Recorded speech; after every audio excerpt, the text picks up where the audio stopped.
Hello guys, magandang araw sa ating lahat. Tutuloy na natin ang paglatag ng pukot o lambat.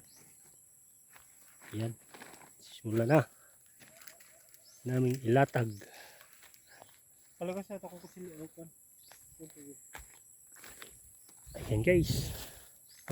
Ganito sa dre ha.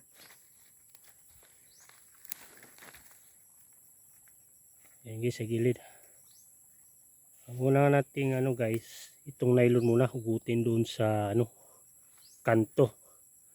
Huwag mo nang magpusti doon sa gitna kasi nakasagabal. Dito muna sa dito sa kanto. Bawat kanto. Pagkatapos na maglatag po, saka doon sa gilid na ng poste. Iusok. Yan. Tapos ito ngayon siguro.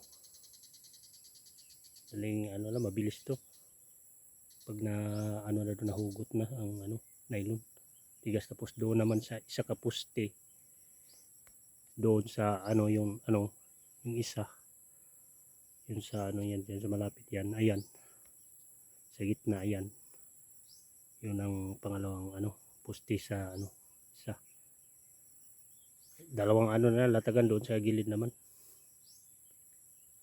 Yun. Yan muna. Tapos itong isa naman i-change sa kabila doon sa poste. Tapos ihugot doon naman ang isang nylon. Tapos yun latag na diretso. Yan guys, latag na doon.